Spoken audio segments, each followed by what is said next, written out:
Bonjour à tous, merci d'être venus.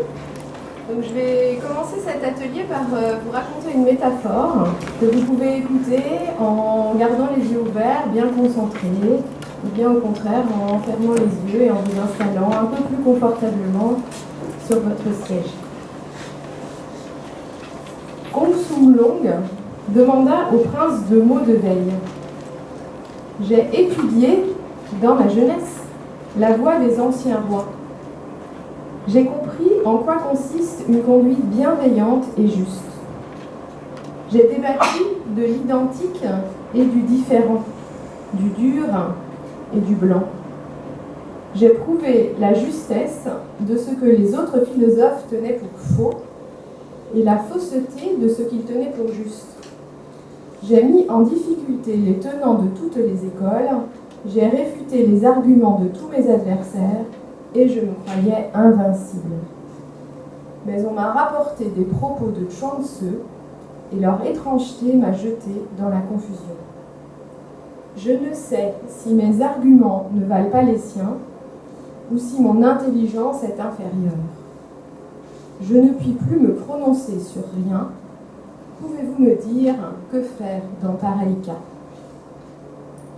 Le prince Mo s'appuya sur son accoudoir, respira profondément, leva les yeux au ciel, sourit et lui dit : N'as-tu jamais entendu parler de la grenouille qui habitait dans le fond d'un puits et qui dit un jour à la tortue de la mer orientale : Comme je suis heureuse, je sors de mon puits pour sauter sur la margelle. J'y retourne pour me reposer là où une brique manque dans la paroi. Quand je plonge dans l'eau, l'eau me prend sous les aisselles et les joues. Et quand j'avance dans la vase, elle me recouvre les pattes jusqu'aux chevilles. Et quand je regarde autour de moi ces larves de moustiques, ces crabes et ces têtards, je vois bien qu'aucune de ces bestioles ne connaît un pareil bonheur. Il n'y a rien au-dessus de la joie d'avoir ainsi pour soi une étendue d'eau et d'occuper tout un puits. Pourquoi, madame, ne venez-vous pas vous-même de temps à autre pour voir ? Mais la tortue de la mer orientale avait à peine introduit sa patte gauche et son genou se prit dans l'ouverture du puits, de sorte qu'elle fit marche arrière, recula un peu et parla de la mer. 1000 lieues, dit-elle, ne donnent aucune idée de sa grandeur. 1000 toises ne donnent aucune idée de sa profondeur. Au temps de Yu, il y eut des inondations 9 années sur 10, mais ces eaux n'en furent pas augmentées. À l'époque de Tang, il y eut des sécheresses 7 années sur 8, mais elle ne rétrécit pas pour autant. Ne jamais se mouvoir, ni dans l'instant, ni dans la durée. Ne jamais augmenter ni diminuer, quelle que soit la masse d'eau qu'elle reçoit, telle est la joie combien plus grande de la mer orientale. Donc vous pouvez vous réassocier pour que je puisse me présenter. Donc, je suis Lise Delarche, je suis médecin psychiatre psychothérapeute. Je travaille en Loire-Atlantique à Nantes. Et je viens vous parler aujourd'hui de ma découverte d'un ouvrage de Jean-François Wilter qui parle du sage Chuang Tzu et des liens qu'il a établis entre la pratique d'Erickson et l'hypnose d'Erickson et la pratique de Chuang Tzu.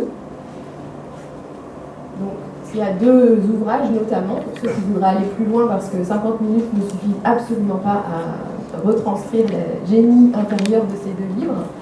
Donc il y a Leçons sur Chuang Tzu, qui est un petit livre très accessible et facile. Et puis, si on veut aller encore plus loin, il y a Études sur Chuang Tzu, et c'est dans celui-là que vraiment Jean-François Wilter fait le lien entre le travail d'Erickson et le travail de Chuang Tzu. Donc pour commencer à parler de Chuang Tzu, on va d'abord parler de Dan Short, et avec qui je travaille, et qui a très intéressé pour redéfinir la pratique de l'hypnose dans notre monde actuel où l'hypnose a pris beaucoup d'ampleur. Il y a des définitions qui sont très différentes.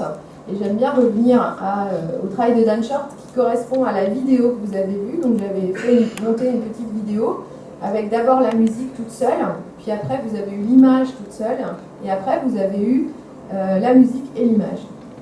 Donc ça, c'est l'idée de Dan Short, c'est qu'on peut faire de la transe sans faire de suggestions, on peut faire des suggestions sans faire de la transe, et quand on fait les deux, c'est beaucoup plus puissant, et on entre dans une pratique hypnotique. Donc là, vous aviez la musique sans danse, de la danse sans musique, et les deux ensemble. Je ne sais pas si vous avez senti le côté plus intéressant d'avoir la musique avec la danse.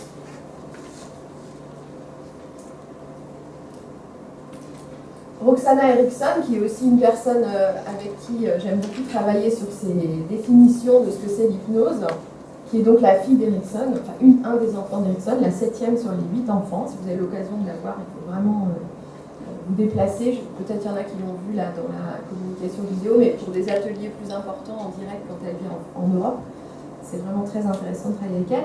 Pour Roxana, ce qui est important pour parler d'hypnose, c'est que le patient doit travailler intérieurement, c'est-à-dire que le thérapeute va créer un contexte dans lequel il va y avoir une recherche intérieure, et c'est la notion de recherche intérieure qui va déterminer la pratique de l'hypnose ericksonienne.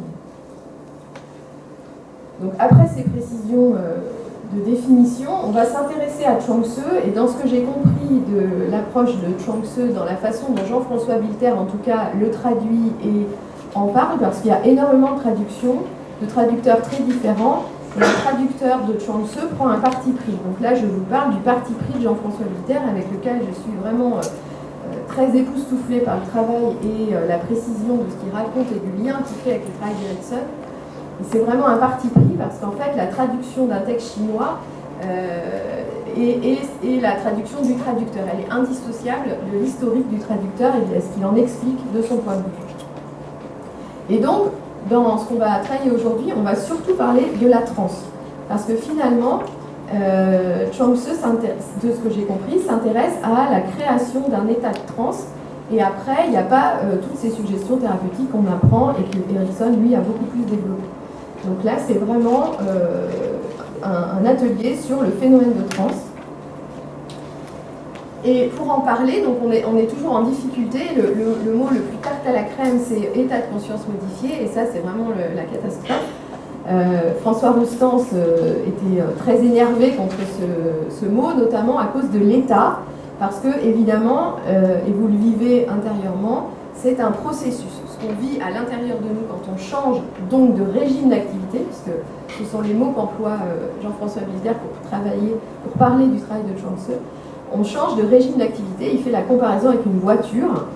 Il y a des rapports de vitesse, il y a la puissance du moteur, et en fait, il décrit qu'on a, nous, naturellement, les êtres humains, à l'intérieur de nous, différents niveaux de régime d'activité, et qu'on passe de l'un à l'autre de façon assez naturelle, ou alors, suite à des rencontres avec un sage, suite à des rencontres avec un thérapeute, on peut changer de régime d'activité, et on peut aussi apprendre à changer de régime d'activité, plus ou moins volontairement, en fonction de l'expérience. Les changements de régime d'activité peuvent être spontanés et aussi être appris par l'expérience. Le mot qui... ce mot-là, régime d'activité, en fait, je trouve que c'est assez intéressant pour décrire, en tout cas, ce que moi, personnellement, je vis quand j'expérimente de la transe au cours de ma journée de travail, mais aussi au cours de ma vie en général, puisque la pratique du régime d'activité est quelque chose d'humain et de naturel qu'on peut utiliser tout le temps. Donc, pour faire le rapprochement dans les mots de Chuang Tzu entre le conscient et l'inconscient, Chuang Tzu fait référence, pour parler de ce qui est conscient, à ce qui est humain. Vous allez voir après que c'est pas très honorifique. Donc, l'humain, c'est le conscient, l'intentionnel, c'est ce qui est volontaire. L'activité inconsciente, qui est plus élevée, qui est plus intéressante, c'est l'activité du ciel. Il fait ce parallèle entre le côté humain vers le bas, qui est volontaire, qui est de faire des efforts, de réfléchir consciemment, qui va être source d'erreurs, d'échecs, d'épuisement. Les gens qui sont trop de l'humain sont englués dans leurs problèmes, le voient de façon toujours identique, c'est figé, ça n'évolue pas. Contrairement à l'activité du ciel, qui est la résultante de la conjonction de toutes les facultés et de toutes les ressources qui sont en nous. Donc ça, c'est des textes traduits de Chuang Tzu, donc c'est très proche de l'inconscient ericksonien. L'activité du ciel résulte de la conjonction de toutes les facultés et de toutes les ressources qui sont en nous, celles que nous connaissons aussi bien que celles que nous ne connaissons pas. Et cette forme d'activité est pour Chuang Tzu une source inépuisable d'étonnement et de satisfaction. Alors, Jean-François Wilter fait un rapport avec Spinoza dans la définition du corps. Personne n'a encore acquis une connaissance assez précise des ressorts du corps pour en expliquer toutes les fonctions, et nous ne dirons rien de la sagacité de ce qu'on observe souvent chez les animaux et qui dépasse de loin la sagacité humaine. Le corps, par les seules lois de sa nature, a le pouvoir d'accomplir de nombreuses actions qui étonnent son propre esprit. Et alors, moi je suis donc psychiatre, donc je me suis formée à l'hypnose en même temps que mon internat de psychiatrie, parce que sinon j'aurais pas supporté la psychiatrie avec la dissociation corps-esprit qu'elle impose. Et j'ai une approche médicale et un rapport au corps qui est fondamental dans ma pratique, avec cette idée que notre corps sait, notre corps possède la compétence nécessaire pour guérir et qu'on a juste à laisser quelque part agir nos cellules avec une intelligence qui ne se situe absolument pas que dans le cerveau, mais qui est aussi à l'intérieur de chacune des cellules, ce qui sont des choses qui sont de plus en plus démontrées neuroscientifiquement, mais que moi j'utilise intuitivement, et que d'autres, Chuang Tzu notamment, alors Chuang Tzu je ne vous ai pas dit, mais c'est avant Jésus-Christ, donc c'est il y a très longtemps, avait déjà cette intuition-là. Donc on pourrait définir le corps comme l'ensemble des forces connues et inconnues qui sont en nous et qui supportent notre activité, c'est-à-dire que sans corps, rien n'est possible. Donc l'idée, c'est de changer de régime d'activité, de comment on passe d'un régime d'activité à un autre pour que notre action soit adaptée. Le but n'est pas d'être tout le temps inconscient ou d'être tout le temps conscient, c'est vraiment le rapport et l'équilibre entre les deux formes d'activité qui est intéressant. Alors, Chuang Tzu précise que les passages d'un régime d'activité à un autre ont quelque chose d'insaisissable parce qu'à ce moment-là, la conscience disparaît et qu'on ne peut pas être témoin de notre propre disparition. Donc, il y a un rapport avec le sommeil. On ne peut pas être témoin de notre propre endormissement, puisqu'au moment où on s'endort, on perd la conscience qu'on est en train de s'endormir. Et quand on rentre dans des phénomènes on change de régime d'activité, on rentre dans des phénomènes de transe, plus la transe est profonde, moins on s'en rend compte, et c'est en changeant de régime qu'on va se dire, ah bah tiens, effectivement, il s'est passé quelque chose. Et comme François Roustan, Chuang Tzu ne s'intéresse pas à l'état, mais au changement de régime d'activité, aux discontinuités, aux paradoxes qui les accompagnent, parce que vous l'avez tous expérimenté, dans l'activité du ciel surviennent des choses paradoxales au niveau sonore, au niveau corporel, au niveau compétences. Et on vit ces phénomènes paradoxaux, nos patients les vivent et ce sont des témoins du changement de régime d'activité. Donc l'idée, c'est de changer de régime à propos et de se laisser faire par ces changements avec une conscience qui accepte sa propre disparition pour laisser s'accomplir librement des transformations nécessaires et se retrouver libre d'agir se retrouver libre d'agir de façon plus juste, ce qui amène dans la thérapie, quand elle est réussie, le patient à redéfinir son rapport au monde, son rapport à lui-même et son rapport aux autres, ce qui est le but de la psychothérapie. Donc comment obtenir ça pour soi-même? C'est bien joli tout ça, mais c'est vrai que des fois ça peut être difficile. Donc en fait, je vais vous lire une séance un petit propos de Jean-François Wilter sur le travail d'Erikson. Et puis après, on fera des exercices pour expérimenter en pratique cette théorie. Donc Erikson, quand il avait affaire à un patient incapable de se sortir de difficultés, commençait par le distraire de son angoisse ou de sa souffrance en l'étonnant, c'est-à-dire en fixant son attention ailleurs. Il profitait ensuite de cet état de distraction pour s'adresser à son imagination et l'aider à accomplir par elle une transformation de ses dispositions intérieures. La transformation pouvait être minime au début, la solution du problème en découlait tôt ou tard. Erikson écoute son patient, mais ensuite, au lieu de le suivre dans ses raisonnements, se cale dans son siège, se détend et propose au patient de faire de même. Il l'y aide en lui communiquant son calme. Sachant que deux respirations agissent toujours l'une sur l'autre, il laisse le ralentissement de la sienne produire son effet sur celle du patient. Le patient se laisse gagner par une détente profonde, semblable à celle du sommeil, et son esprit perd de vue le monde extérieur, tout en restant parfaitement éveillé. Erikson prend alors la parole. « N'as-tu jamais entendu parler de la grenouille qui vivait au fond d'un puits ?» dit-il par exemple. Il parle lentement et doucement.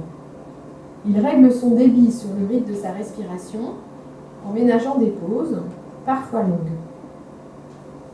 Pendant ce temps, son patient se livre entièrement aux opérations de son imagination.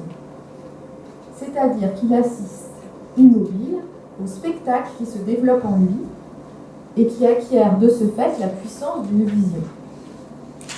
Il n'a plus affaire à son imagination habituelle qui produit des fantasmes fugaces, ni à l'imagination généralement chaotique et précipitée du rêve, mais à l'imagination opérante. Il assiste impassible à des expériences qui s'accomplissent en lui, à des changements qui s'effectuent ou s'ébauchent. Quand il le juge bon, Erikson lui propose de mettre fin à l'aventure. Il l'invite à ouvrir les yeux s'il les avait fermés, à laisser la lumière du jour reprendre le dessus sur celle de sa vision intérieure, puis à faire quelques mouvements pour que son corps sorte de sa torpeur et retrouve sa mobilité. Bien qu'il semble revenir d'un long étourdissement, le patient est resté éveillé, accueillant les indications d'Erikson et répondant à ses questions. Il est resté libre de poursuivre ou d'arrêter l'aventure à tout moment. Tel est le récit le plus simple qu'on puisse faire d'une séance d'hypnose. Il va sans dire que ce scénario possède d'innombrables variantes. Erikson procédait parfois très différemment, mais en puisant toujours aux mêmes sources. L'hypnose tire parti de facultés qui sont inhérentes à l'être humain, qui sont chez lui fondamentales et universelles. Donc, ce que je vous propose maintenant, c'est d'expérimenter ces facultés fondamentales et universelles par un exercice. Donc, on va... alors, dans l'idéal, je voulais vous faire vous déplacer sur une ligne entre l'activité de l'humain et l'activité du ciel. Donc, de représenter dans la pièce un endroit qui, pour vous, représente l'activité de l'humain, où on est conscient, concentré, volontaire, on a une demande d'aide hyper importante et on veut vraiment faire le bien de son patient. Et d'aller rejoindre l'autre extrémité de la ligne, où vous allez entrer dans l'activité du ciel. Réceptivité, calme, ouverture, observation, disparition de l'intention, accueillir le vide, se synchroniser dans la respiration et dans la posture. Est-ce que vous pensez que c'est gérable de vous déplacer dans la salle? Parce que c'est intéressant le côté moteur. C'est pas obligé de faire des grands pas. En fait, il suffit d'avoir vous pouvez vous lever déjà et puis voir en vous déplaçant un petit pas. Mais en fait, engager le corps dans l'expérience, c'est vraiment très intéressant. Je vous propose de vous situer, voilà, il y a de la place devant, s'il y en a qui veulent avancer, même sur l'estrade, ça ne pose pas de problème. Soit un patient qui a pris rendez-vous pour plus tard, que vous n'avez pas encore vu, soit un patient que vous avez déjà vu. Et vous allez vous chercher à vouloir l'aider volontairement, avec une volonté vraiment puissante, une intention de réussir très forte. Une envie de bien faire, on est tous formatés par nos études, on a tous très très envie de bien faire. Et vous allez observer avec cette envie de bien faire par rapport à ce patient, comment vous vous sentez dans votre corps. Avec vraiment cette idée de faire le bien.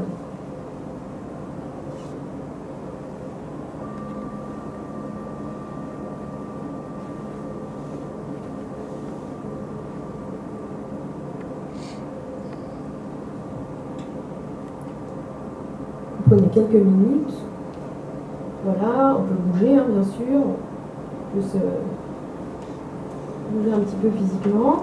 Et puis, quand vous avez senti physiquement comment ça se passe pour vous, quand vous êtes dans l'intention consciente de bien faire et d'aider votre patient, vous vous déplacez à l'autre extrémité de l'échelle vers l'activité du ciel. Et en faisant ces pas, vous observez comment votre intention est en train de disparaître parce que vous êtes en train de vous installer dans une disponibilité, une ouverture. Vous vous orientez vers le calme, vous observez ce qui est là. Vous observez comment vous vous synchronisez au niveau respiratoire et posture, même avec le patient imaginaire, dans votre tête. Et vous attendez ce qui se passe, vous observez.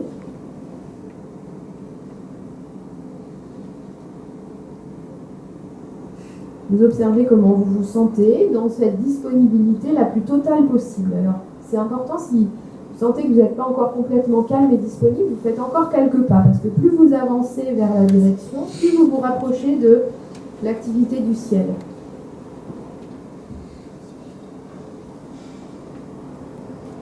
Peut-être dans votre passé, vous avez déjà expérimenté des états de disponibilité comme ça, vous pouvez vous aider, vous en souvenir.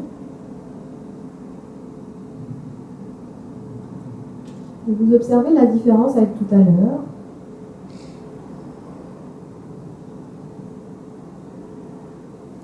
Quand vous êtes dans l'observation de ce qui est là, l'intention a disparu. Peut-être que certains font des expériences de vide.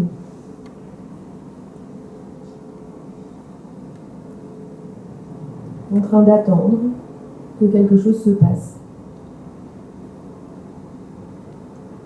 Et ce qui est important dans cet exercice, c'est de trouver la bonne distance pour vous entre l'humain et le ciel.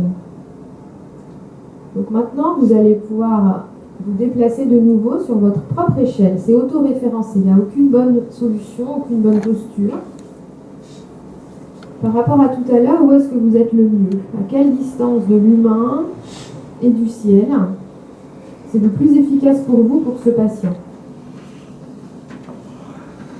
Vous prenez le temps dont vous avez besoin pour chercher. C'est une expérience. Cherchez l'endroit, la place où vous vous sentez juste dans votre posture de thérapeute, quel que soit votre métier. Si vous vous formez à l'hypnose, vous allez devenir thérapeute.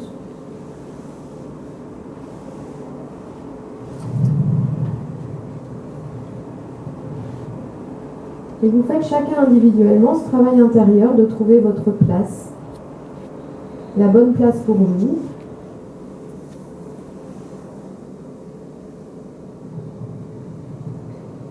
Libérez de toute comparaison avec les voisins, avec d'autres thérapeutes. Votre place.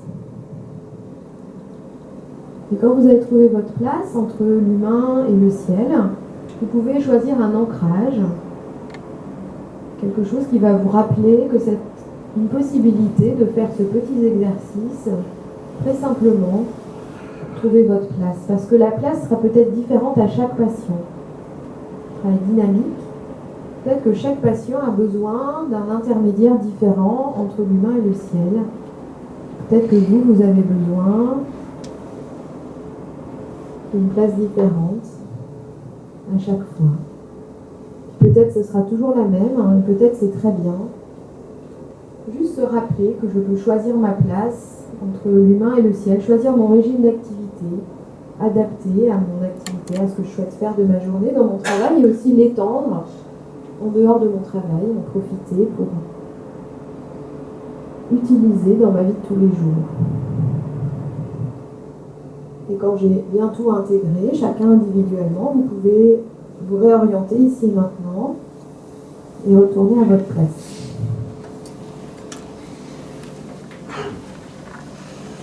Sur mon téléphone, sauf si quelqu'un sait où est le nord, mais sinon voilà, peu importe.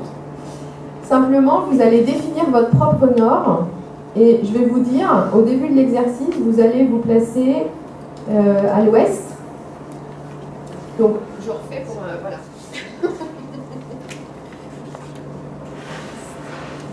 C'est comme ça ou c'est dans l'autre sens? Merci. Donc, oui, c'est pas très grave en fait. En fait, c'est pas très grave, c'est juste pour que vous vous déplaciez dans 4 dimensions, et du coup, dans 4 directions, et du coup, comme ça fait un moyen mnémotechnique, même si c'est inversé, c'est pas grave. Puisque c'est une convention tout ça, hein.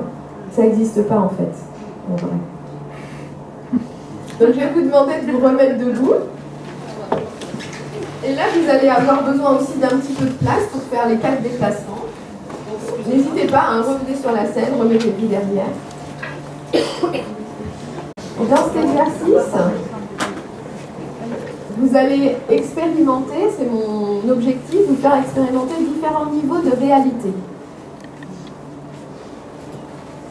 Donc dans un premier temps, donc à ce que j'ai appelé l'Est, vous allez visualiser devant vous un problème soit un problème que vous avez avec un patient, soit un problème que vous avez dans votre vie qui n'est pas trop gros parce qu'on est en atelier, donc c'est important de prendre des petits problèmes pour des expérimentations d'intérêt.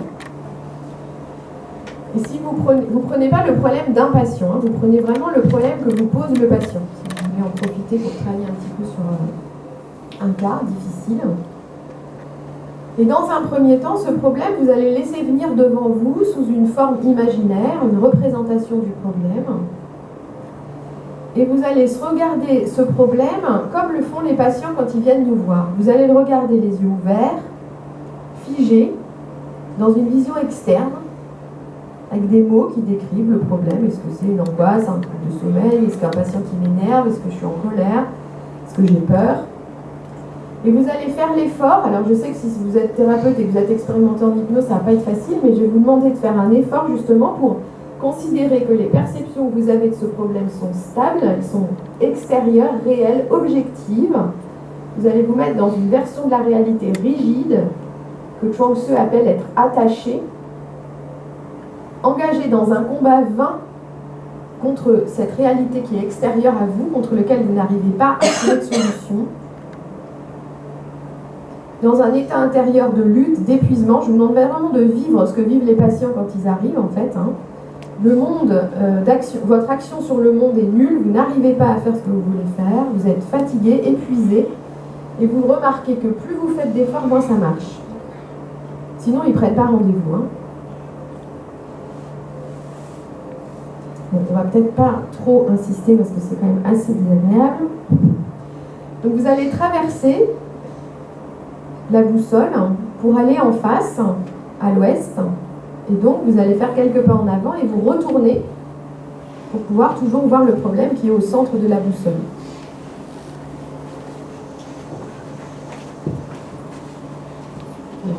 Votre problème est au milieu de la boussole, donc vous étiez à l'est du problème, maintenant vous allez à l'ouest du problème, donc vous devez vous retourner pour regarder toujours votre problème par rapport à tout à l'heure. Voilà, c'est très bien. Et vous allez expérimenter de ce côté-là un premier niveau de changement. Vous allez être autorisé à utiliser votre imagination. Vous allez pouvoir fermer les yeux et vous autoriser à imaginer.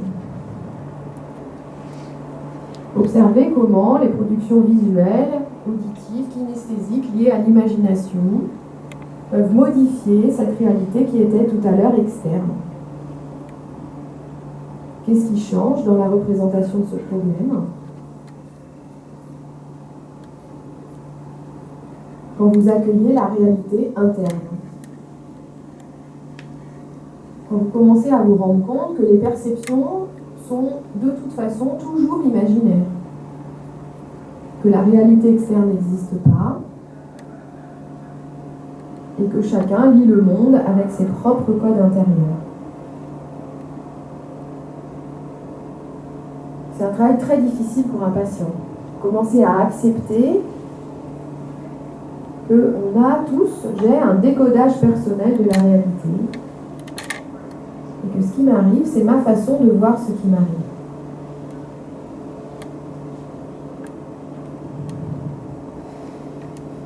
Et vous prenez le temps dont vous avez besoin pour expérimenter cette vision avec un peu d'imagination. Qu'est-ce qui commence à changer ?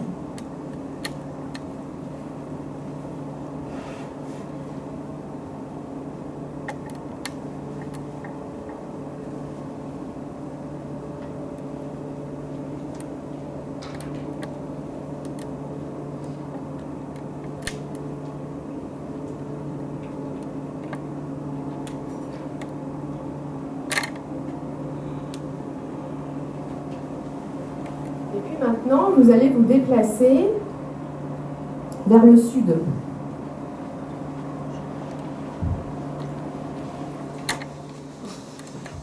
Toujours en vous retournant pour toujours regarder votre problème.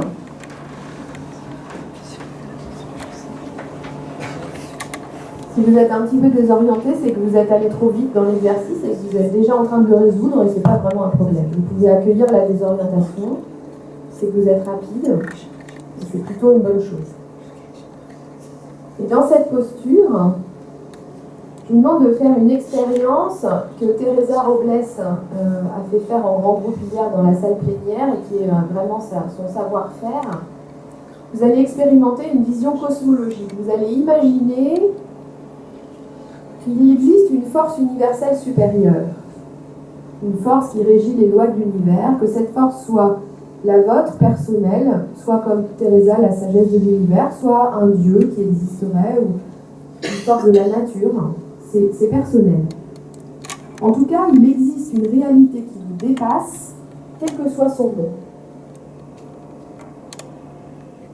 Et vous allez écouter le message de cette réalité supérieure sur le problème.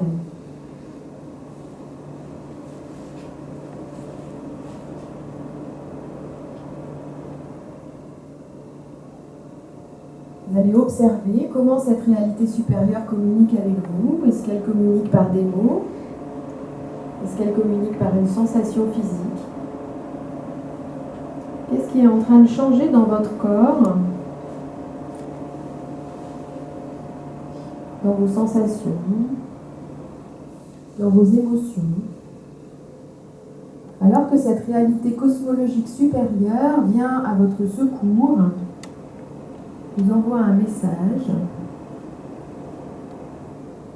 une force extérieure à soi qui donne des conseils, qui aide à produire un changement interne. Peut-être vous avez déjà l'habitude de faire ce genre d'expérience, peut-être c'est nouveau pour vous.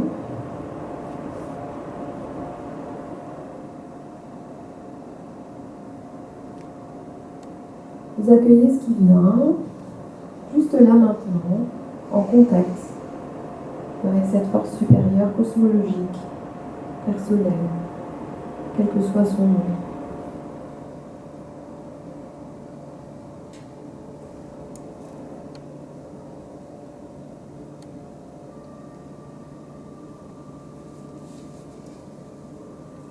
Et puis vous allez terminer par traverser la boussole pour aller en face, vers le nord,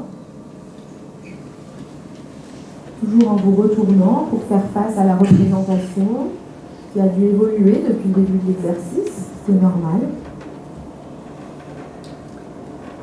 Et maintenant, vous allez faire l'expérience de Chuang Tzu.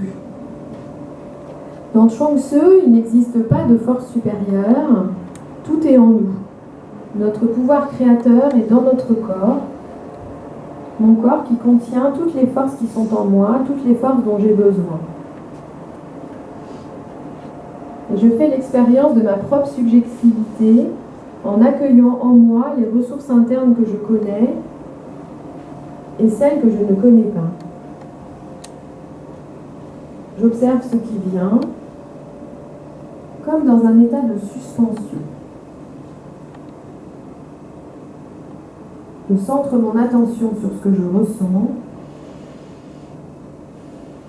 J'observe la réalité muette, vierge, légère, gratuite, instable.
Et je prends tout le temps dont j'ai besoin pour terminer cette expérience confortablement, noter ce que ça m'a appris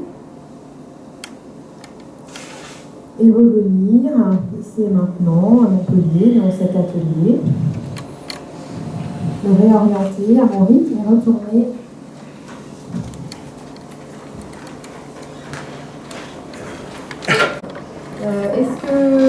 avez des questions, des besoins, des choses que vous avez envie de partager sur l'expérience.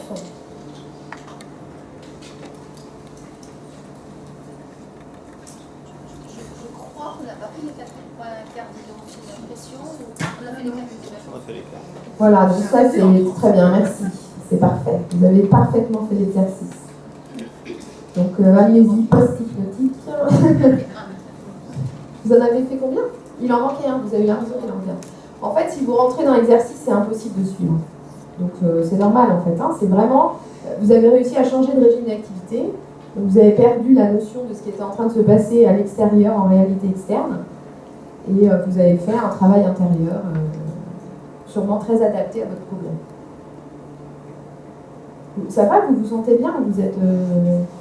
Ah bah ça va bien. Ouais, ça va bien. Oui, oui, non, mais on va vous profiter du coup, c'est parfait. Est-ce qu'il y a d'autres questions, d'autres besoins, d'autres envies de partager? Alors moi j'ai bien vu les 4 coins, mais j'ai vraiment l'impression que ma façon de voir le problème a complètement changé. Enfin, je la voyais, j'avais vraiment l'impression de le voir dans mes...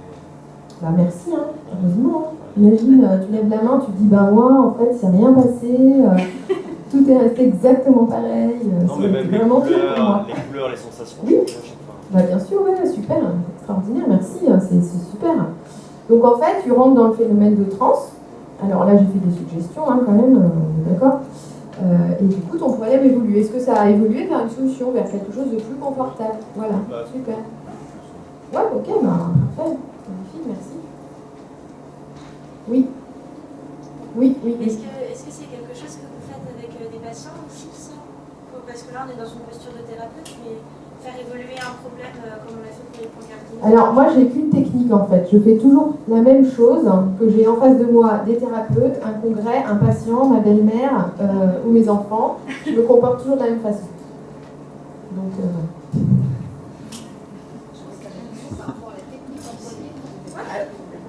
Oui, là, je parle des points cardinaux, par exemple. Ah bah oui, très bien. Vous pouvez faire exactement ça avec les patients si vous voulez, aucun problème.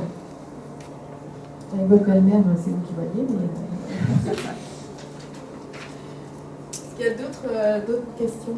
C'est important pour moi d'échanger avec vous, en fait, hein, sur le vécu de l'expérience. Par rapport à commencer le point cardinal, n'importe lequel? Oui. D'accord. Oui. On n'est pas obligé d'aller non. Non. Partir à l'ouest. Non, en fait, ça dépend où vous habitez, ça dépend du patient, ça dépend de... Voilà. D'abord, être à l'ouest, c'est bien. Être à l'ouest, ouais, ça peut être... trouver le nord à la fin. Voilà, voilà. Elle a remarqué, ça c'est vous tout à l'heure. Voilà.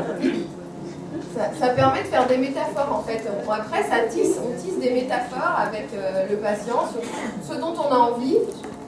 Et l'important dans l'hypnose ericksonienne, c'est la créativité. Donc, si vous faites cet exercice différemment, bah, ce sera mieux encore parce que vous l'aurez approprié. C'est un exercice que j'ai inventé suite à la lecture des livres en fait. Et à d'autres pratiques de yoga, enfin voilà, il y a d'autres choses que de tai chi. En tai chi, on fait comme ça, on se déplace sur les points cardinaux. Donc voilà, je fais un mix entre mes lectures et d'autres pratiques personnelles qui pour moi sont très liées aux expériences de transe. Le yoga du son notamment et le tai chi sont très générateurs de transe dans ma vie. Donc, c'est important vos questions, hein, de préciser s'il y a des choses qui vous paraissent confuses, d'autres partages d'expériences.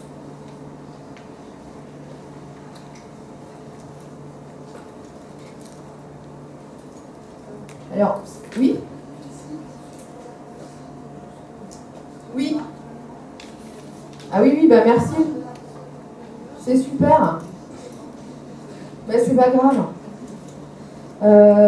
Si vraiment vous voulez... alors, j'avais mis mon mail, je vais vous remettre mon mail. Si vraiment vous voulez les consignes de l'exercice plus précisément, je le mettrai sûrement sur le site. Comme ça, vous pourrez la voir. Parce que, en fait, ce qui est intéressant dans ce que vous dites, c'est que vous avez vraiment participé à l'expérience. Donc, du coup, bah, effectivement, quand on participe à un exercice d'hypnose, on est incapable de savoir ce qui s'est passé dans l'exercice, en fait. C'est ça qui est chouette. Sinon, bah, si on sait exactement ce qui s'est passé dans l'exercice, en plus, là, Philippe a filmé, donc voilà, on aura des traces pour remettre un peu des choses concrètes sur le site. c'est très étonnant, hein. Moi quand je fais des exercices d'hypnose avec Dan Short ou avec Roxana ou avec des copains, je filme aussi et puis après je réécoute, je me dis ah bah dis donc quand même rien à voir avec ce que j'ai cru qu'il avait fait, ou voilà, plus il y a de différence, plus vous avez été en transe, donc c'est magnifique. Comme vous êtes thérapeute, ça par contre je ne le ferai pas forcément avec les patients, sauf si je veux leur apprendre l'exercice pour qu'ils puissent le refaire chez eux tout seuls, ce qui peut être intéressant. Mais là, comme vous êtes thérapeute, vous avez le droit aux deux niveaux de l'expérience. Vous avez le droit au niveau expérientiel et au niveau théorique. Vous avez de la chance. Donc c'est voir un problème avec une certaine distance. C'est un résumé, je sais pas, c'est ton résumé peut-être. Si c'est ton résumé, si ça te convient, c'est parfait. Voilà. Voilà. En tout cas, mon intention à moi, c'était de vous faire changer de régime d'activité. Que je reste sur l'expérience et les mots de Chuang-Tzu, que vraiment, cette lecture m'a vraiment donné des mots pour parler de l'hypnose d'une façon très intéressante, de mon point de vue. Je n'avais pas trouvé de mots qui m'allaient jusqu'à présent.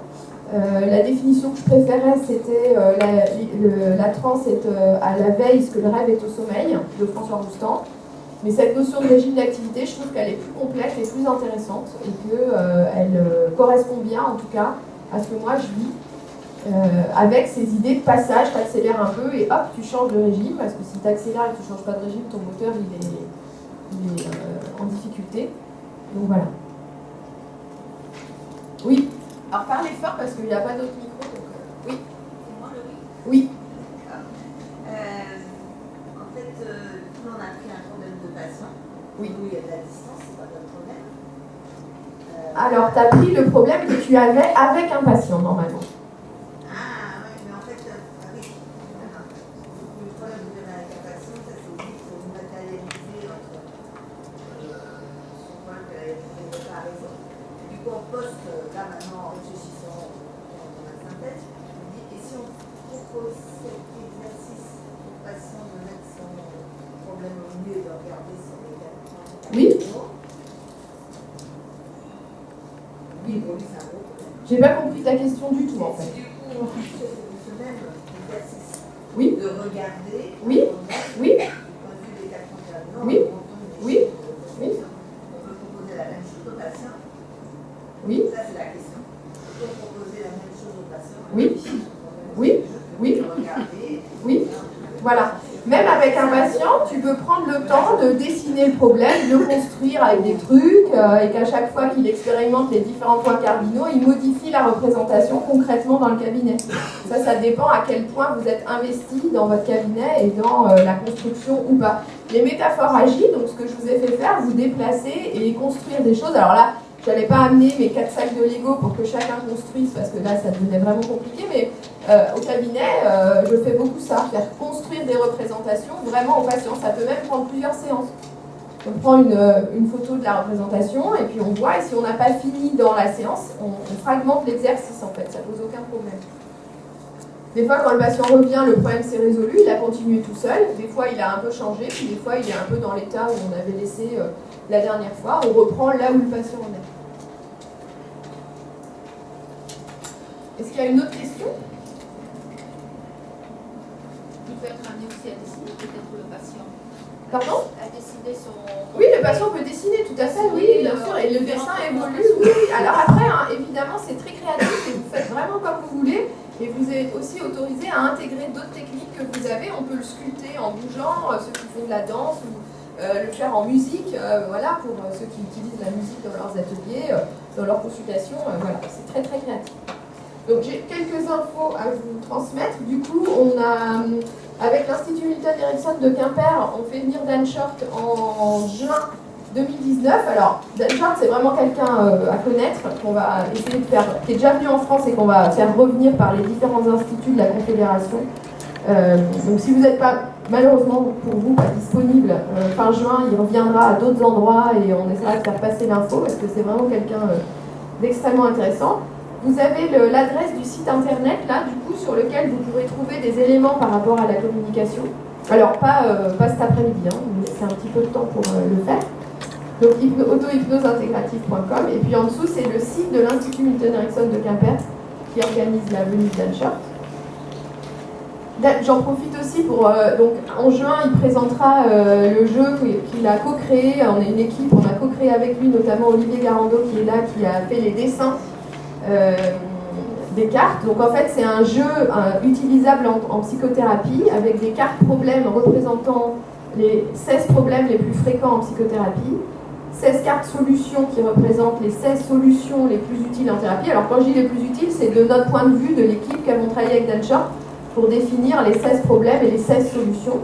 Sur le site Auto-Hypnose Intégrative, vous avez aussi une vidéo de 15 minutes traduite en français qui montre Dan utiliser le jeu pour vous faire une idée un peu de ça. Donc c'est un outil d'intervention qui peut aider pour des patients qui ont du mal à parler ou du mal à trouver des mots sur leurs problèmes, qui est assez sympa. On a commencé à distribuer il y a 1 an maintenant à peu près. Et puis ça, donc c'est un peu plus, de façon un peu plus détaillée, mon travail avec Isabelle Prévostimec, ma collègue qui malheureusement a dû reprendre l'avion ce matin et n'est pas là, mais que vous avez peut-être vu dans les ateliers hier et avant-hier. Donc on a monté un site pour favoriser l'apprentissage de l'auto-hypnose pour les patients. Et donc c'est un site qui vous allez trouver des séances d'hypnose qui sont sécurisées, que les patients peuvent écouter chez eux même s'ils sont très peu formés à l'hypnose, que vous pouvez utiliser même si vous travaillez en hospitalisation. Il y a des séances que vous pouvez leur écouter pour s'endormir, voilà, il y a différentes choses. Et puis il y a aussi ce qu'on fait dans les congrès, il y a notamment la communication que j'ai fait à Montréal au congrès mondial en août, sur l'hypersensibilité. La séance d'hypnose que j'avais faite pendant l'atelier est disponible. Et puis avec Isabelle, on a écrit 2 livres que vous connaissez peut-être. Donc Prendre soin de soi par l'auto-hypnose, qui a aussi pour but d'aider les gens à pratiquer l'auto-hypnose. Et un deuxième qui est un peu la même idée, mais spécifique pour le public des adultes à haut potentiel.